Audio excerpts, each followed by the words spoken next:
आज मैं आपको भारत के इतिहास की एक ऐसी घटना सुनाने जा रही हूँ जिसने सिर्फ पानी पीने का अधिकार नहीं दिया, बल्कि करोड़ों शोषित और वंचित लोगों के आत्मसम्मान की लड़ाई को नई दिशा दी। सोचिए, अगर आपको सिर्फ इसलिए पानी पीने से रोक दिया जाए क्योंकि आपका जन्म किसी विशेष जाति में हुआ है, तो कैसा लगेगा।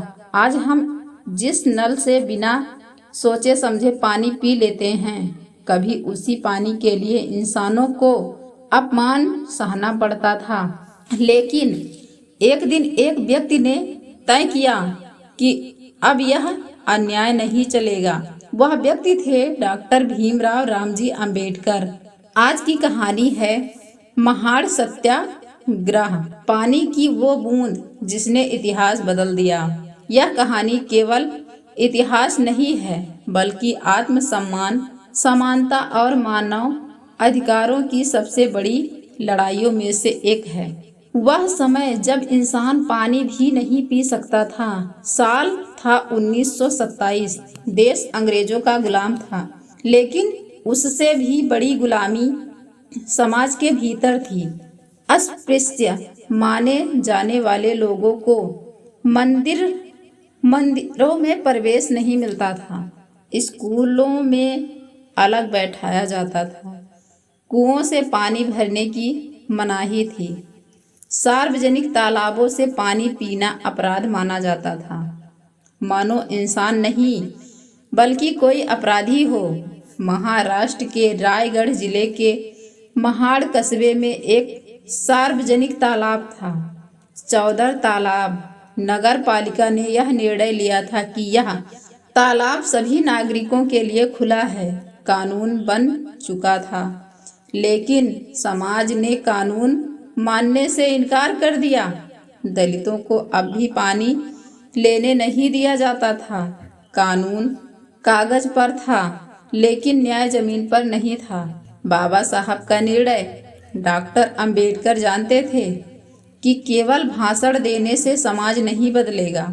उन्होंने कहा, जिस अधिकार को कानून ने दे दिया है उसे व्यवहार में भी लागू करना होगा।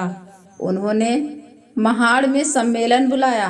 देश के अलग अलग हिस्सों से हजारों लोग पहुंचे। वे किसी से लड़ने नहीं आए थे, वे केवल अपना अधिकार लेने आए थे। बाबा साहब ने सभा में कहा, हम यहाँ पानी पीने नहीं आए हैं, हम यह साबित करने आए हैं कि हम भी इंसान हैं। यह वाक्य सुनकर हजारों लोगों की आंखों में आंसू आ गए, क्योंकि पहली बार कोई उनके आत्मसम्मान की बात कर रहा था। इतिहास का वह क्षण 20 मार्च 1927। हजारों लोगों का कारवां चौधर तालाब की ओर बढ़ा। सबकी धड़कनें तेज थी। कुछ लोग डर रहे थे, कुछ सोच रहे थे कि कहीं हमला ना हो जाए, लेकिन बाबा साहब बिना डरे आगे बढ़ते रहे। वह तालाब के किनारे पहुंचे। उन्होंने अपने दोनों हाथों से पानी उठाया और वह पानी पी लिया। बस इतनी सी घटना ने पूरे भारत को हिला दिया। उनके पीछे हजारों लोगों ने भी पानी पिया। यह सिर्फ पानी नहीं था, यह गुलामी की जंजीरों को तोड़ने का पहला सार्वजनिक ऐलान था। उस दिन पानी की हर बूंद आत्मसम्मान बन गई।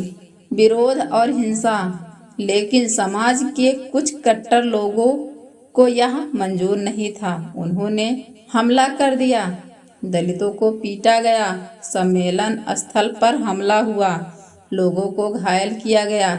इतना ही नहीं, कुछ लोगों ने तालाब को तथाकथित शुद्ध करने के लिए उसमें गाय का गोबर, गोमूत्र और अन्य चीजें डालकर धार्मिक कर्मकांड किए, जैसे किसी इंसान पानी पी लेने से पानी अपवित्र हो गया हो। यह दृश्य बाबा साहब को भीतर तक झकझोर गया, लेकिन उन्होंने हिंसा का जवाब हिंसा से नहीं दिया। उन्होंने कानून और संगठन का रास्ता चुना। मनुस्मृति दहन, महाड़ आंदोलन यही नहीं रुका। महाड़ आंदोलन यही नहीं रुका। उसी वर्ष दिसंबर 1927 में एक और ऐतिहासिक घटना हुई। डॉक्टर अंबेडकर और उनके साथियों ने मनुस्मृति की प्रतियां प्रतीकात्मक रूप से जलाकर उन सामाजिक विचारों का विरोध किया जिन्हें वे जातिगत भेदभाव और असमानता का आधार मानते थे। बाबा साहब का संदेश स्पष्ट था, जो विचार इंसानों को बराबरी नहीं देते उन्हें बदला जाना चाहिए। यह किसी धर्म के खिलाफ नहीं बल्कि अन्यायपूर्ण सामाजिक व्यवस्था के विरोध का प्रतीक था। इस आंदोलन का प्रभाव महाड़ सत्याग्रह ने पूरे देश में नई चेतना पैदा की। लोगों ने समझा कि अधिकार मांगने से नहीं, उन्हें संगठित होकर हासिल करना पड़ता है। यही आंदोलन आगे चलकर मंदिर प्रवेश आंदोलनों, सामाजिक समानता और नागरिक अधिकारों की कई लड़ाइयों की प्रेरणा बना। बाबा साहब ने साबित कर दिया कि सम्मान किसी की दया से नहीं मिलता, सम्मान संघर्ष से मिलता है। आज के लिए संदेश: आज हमारे पास संविधान है, समान नागरिक अधिकार है, लेकिन क्या केवल कानून बना देने से समाज बदल जाता है? बाबा साहब कहते थे, शिक्षित बनो, संगठित रहो और संघर्ष करो। यह संदेश आज भी उतना ही महत्वपूर्ण है जितना 1927 में था। महाड़ सत्याग्रह हमें यह याद दिलाता है कि किसी भी समाज की पहचान इस बात से होती है कि वह अपने सबसे कमजोर व्यक्ति के साथ कैसा व्यवहार करता है। महाड़ की वह एक बूंद केवल पानी नहीं थी, वह करोड़ों लोगों की उम्मीद थी, वह आत्मसम्मान था, वह बराबरी की शुरुआत थी।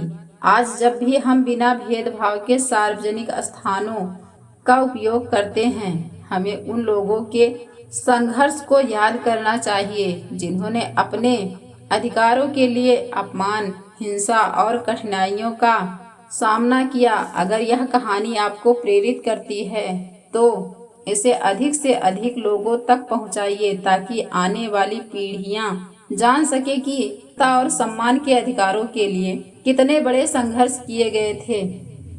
जय भीम, जय संविधान।